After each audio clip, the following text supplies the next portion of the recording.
gunpoint and raped Denali. I've been held hostage 3 times. This floor actually could just crack in. That floor could just zip on.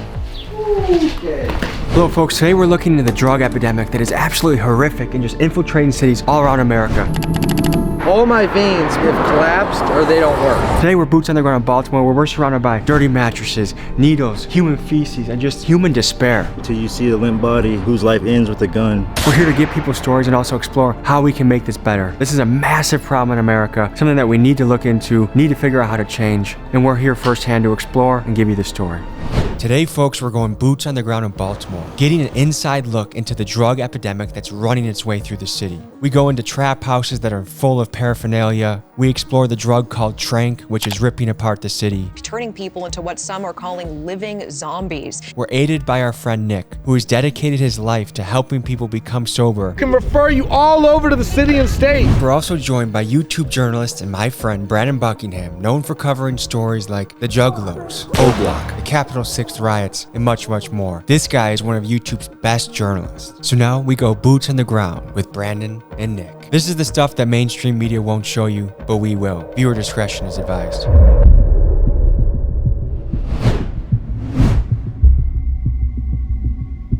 We're pulling into West Baltimore today, the second most dangerous city in America. And right now the city is in a state of emergency due to a drug epidemic. They're mixing fentanyl with xylazine, which is an animal tranquilizer. Putting it together, it's kind of the Kensington zombie effect. Their attorney general is petitioning to make it a state of emergency. There's dozens of news articles about it. It is really affecting the city. And today we're meeting up with a local contact that is dedicating his life to helping people in these situations. We'll see you on the streets. So we're investigating Trank today. Have you heard of that? Of course, tranquilizer. That's been going on for years. It's nothing. Really? New. Just a different name. And is it really flooding into the city right now? The downtown Baltimore area might be more prevalent. It's more prevalent in East or West Baltimore? West. If you were mayor, what would you do to help this issue? I would probably try to clean up the Lexington Market area. That's pretty much the hub of the drug trade downtown. Are you trying to incarcerate people? Or do you give them other opportunities? Other opportunities, drug treatment, things of that nature.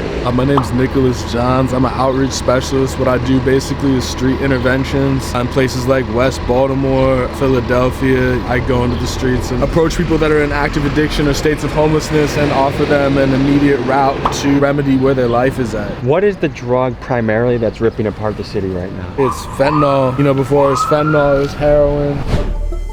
So do you ever get nervous before you go and do this stuff? Honestly, no. We're going into an impoverished area where gun violence is prevalent, you know, and there's a lot of drugs. I'm known in these areas, and also if anybody with us, like, y'all really don't need to worry about anything. How many people like you are out doing what you're doing? In Baltimore, it's just me. What makes what you do unique? I just get really strong numbers in regards to the amount of people that I actually place from the streets directly into treatment facilities on a given day. How do people get into these positions? People are born into this as an environment, in which case you got pretty much every angle of life stacked against you. You got generational poverty, institutionalized racism, cyclical devolution from drugs in your community. You've got the other way out, which is trying to procure money through the drugs in your community. Then you have the violence that goes alongside all of that.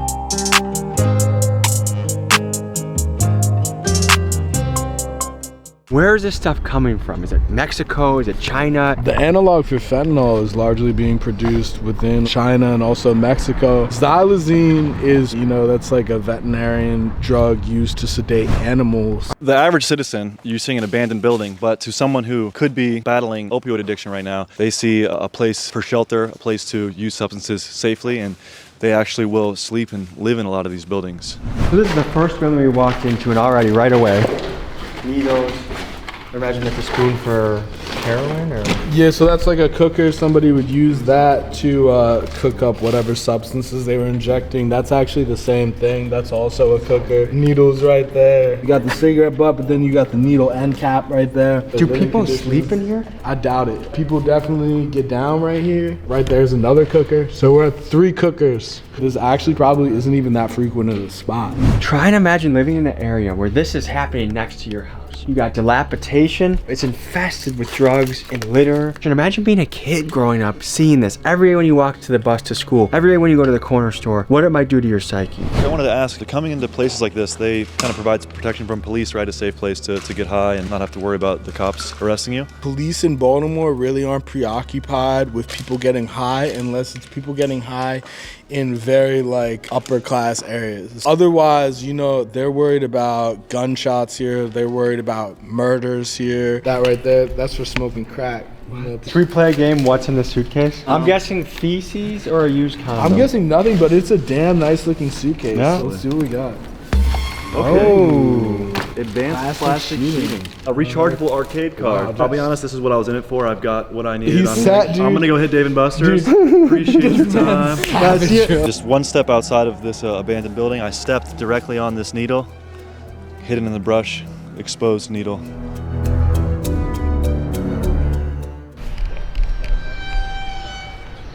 It seems like the classic, the telltale sign of this trank stuff is the zombie kind of. I mean, yeah, when people are that nodded out, you know what I'm saying? They're incapacitated. It's just a perpetual state of unconsciousness. Yo!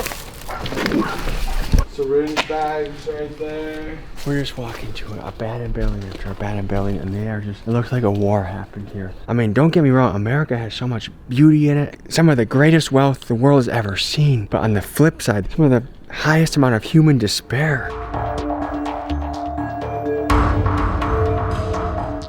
If you were mayor, what would you do to make this place a little safer or better for people? Definitely put more food stores up. Is there not enough places for people to get food and shelter? Heck no, there's no like outreach programs, nothing like that. How would you describe this area to people? There's a lot of abandonments, so everybody has a place to live. Do you call it abandonments? Mm-hmm. How do you survive out here? I do date. What's the most common drugs to be found around here?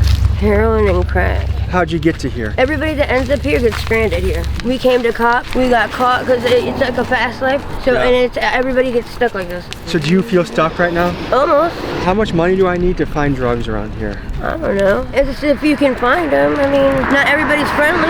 Do you know anyone that has passed away from an overdose? I don't know anybody. It's common. Is it dangerous being a woman out here? 100%. I've been raped in alleys. I've been held at gunpoint and raped in alleys. I've been held at gunpoint and raped by a child in an alley. I've been held hostage 3 times. Do you ever call the police? No. Do the police help? They will if you call them, but nobody ever calls.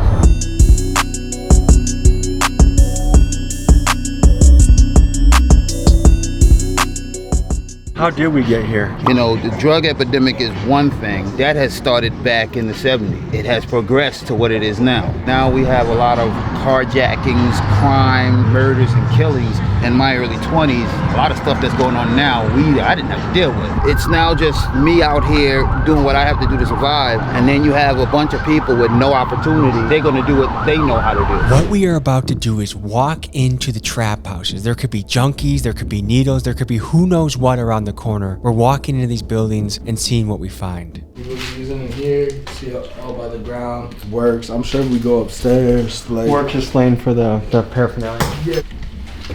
Do you think this is someone's spot? Yeah. They had a fire going in here. We have paintings from children on the wall in this dilapidated building. It's hard to imagine a child living in a place like this. Look, this floor actually could just crack in. I'll be hella careful because that floor could legit fall. Okay. Is it scary living here? I'm not personally scared, no. Some people are. There's a lot of drug dealing, rivalries. If you were mayor, what would you do to make the drug issue be better? If the dealer's in jail longer, they're not staying in jail long enough. They've literally set fires inside of the house, you know, a metal trash can or something, and it gotten out of hand and caught on fire. Several are burnt down. They've found bodies in there when they're burnt, you know, after they're put out. They need to just tear them down. What's going through your head right now? I was chilling, having a good day with y'all. This is a normal day in the life of Nick, right? Yeah, this is pretty standard operating procedure, but I'm having a good day. I've known about this stuff for a while, and I've known like a lot of people I grew up with would come down here to buy drugs, but actually being on the inside behind the boarded up windows, it's pretty fascinating to see the conditions that people live in, you know? Like, it's easy to watch a TV show about it or read a book about it, but when you actually are walking through the needles, walking through the dilapidated opioid buildings and talking to people that you can just tell are in a very tough spot. I mean, when you look at these living conditions, it kind of gives you a good understanding of how this drug affects you. If you're willing to live amongst that, the trash and the filth and whatnot, like obviously it has a really, really strong hold on these people, and it's not as easy as just stop. Sometimes I feel like people potentially feel like they're happier sitting by the fire where they're at versus trying to climb up or down a level. But one thing, point that I'll give kudos to Baltimore on, of all cities I've worked in, they have such an immediate ease of access to treatment here, 24/7, multiple places that you can just show up,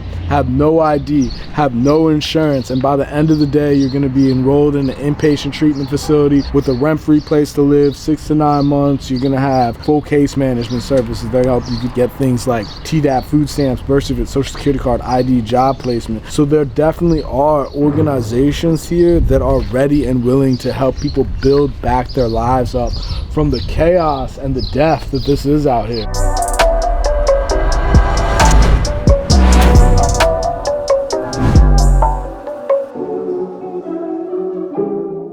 How bad is the opioid epidemic here in Baltimore? It's terrible. My daughter, her old man put me out. That turns me back onto the streets. Coping with life on the streets isn't easy. No, it's not. My life is too precious to be out here doing the opium and all that bullshit. It's too much. Look at all these old abandoned houses. A whole block ain't nothing on the streets. They need to build these houses back up, put people back into society again. What are some things you think could be done to help curb the opioid epidemic, lessen the damage it's doing to society? Stop it, like y'all doing. Raising awareness? Yes. You know, like the police raiding all these spots now. That's a good thing, too. Breaking up the people that are living in the abandoned buildings? Yeah. Is this something you see yourself dedicating your life to? Yeah, I mean, I already have, bro. Just really the next step is gonna be launching the nonprofit in regards to teaching other people the methodology of outreach that I employ on a daily basis. I really just wanna positively influence the macrocosm of mankind. Here's a GoFundMe in the description that's helping him grow his nonprofit, scale his nonprofit. I'm gonna put my own money up for it, and I hope you do as well. Let's see if we can move something, guys. The power of the internet to change people's lives is a beautiful thing.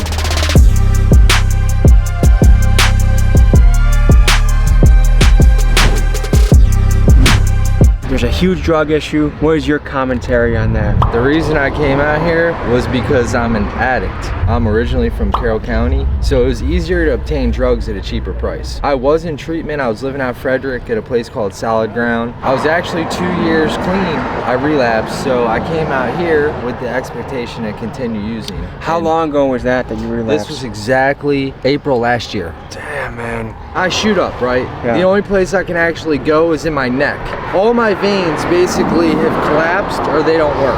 When I attempted to inject any kind of drug, what happens is it won't pull the blood. It'll be like a miss. You can see that right there, that's from a miss. Now, anybody that's using kids at home, don't do drugs. It's been the biggest mistake of my life. Does it feel like a hole that's almost impossible to get out of? Oh, definitely. They're trying to like mask some kind of pain that they're bearing. For me, it was losing my 2 children. I got 2 kids that got adopted. I lost them about 7 years ago. I signed off my parental rights so they'd have a good life. And I'm glad I did, because I ended up going to jail for 2 years. So had I not, I would have pretty much not been there for them regardless. I am homeless technically. I've been staying with a friend in Pigtown. My friend Chris gets 100% disability. We got a nice 3-story townhouse. So you have a nice place to sleep at, but by day you come here, you panhandle, and you get your fix. Pretty much. I see you have different things on your skin. Is that from using? These are scars right here, but like right here, that's from using drugs. How much money do you need a day to survive? I have a $12 a day habit. How many people in your family are also experiencing drug issues? Well, my father, he's active. Older of my 2 sisters. My youngest sister's never done drugs or alcohol. How old were you when you tried your first drug? I was 15 years old. Well, I did pot with a friend, and then my second drug was cocaine. How many times a day do you use? Twice. I use right when I wake up in the morning. Usually I'll save something from the night previous. When you use, you stop feeling the euphoria from it, but you'll still get the call, meaning like you'll still feel that warm sensation, and it's just a temporary cushion of comfortability. Even though it does go away, your problems are still there after the drugs are gone. It's kind of like a no-brainer though. I pay money to myself. It doesn't even fucking make sense. If anybody hears this and I can help you in any way, day. I can tell you I've had like 4 hospitalizations in the past year. One was 2 weeks, the other one was a 10-day stretch, and then a week. Drugs are not worth it.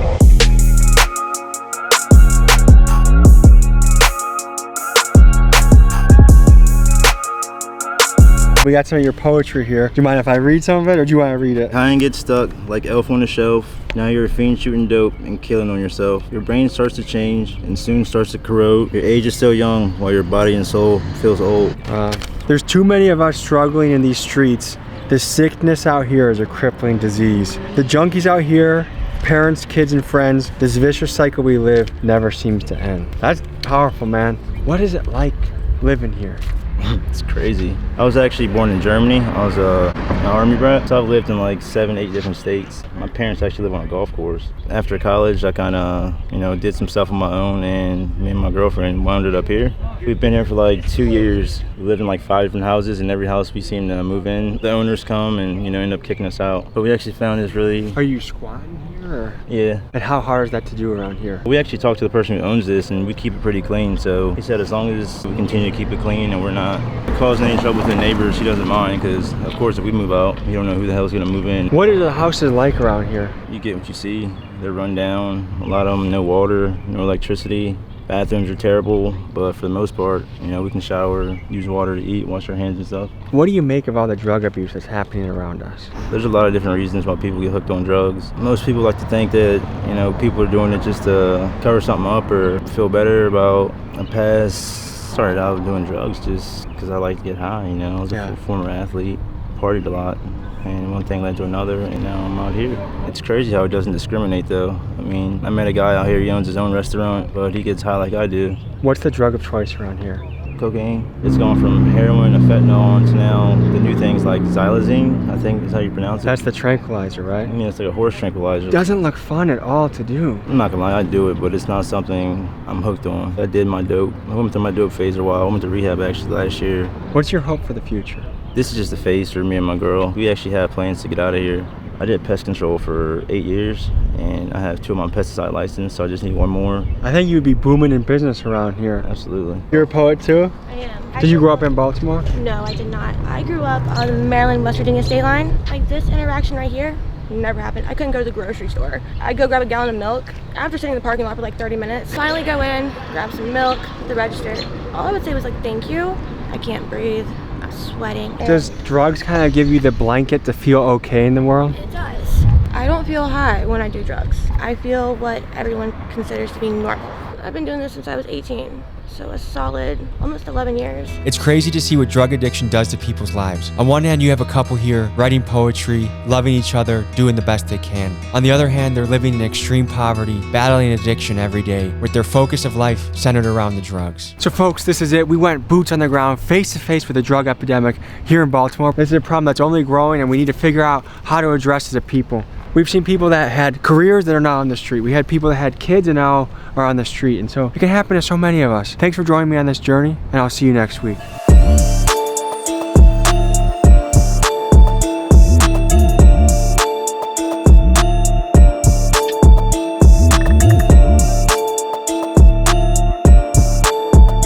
Folks, hope you enjoyed this episode. You want to watch another? Here. You want to subscribe? Over here. See you next week.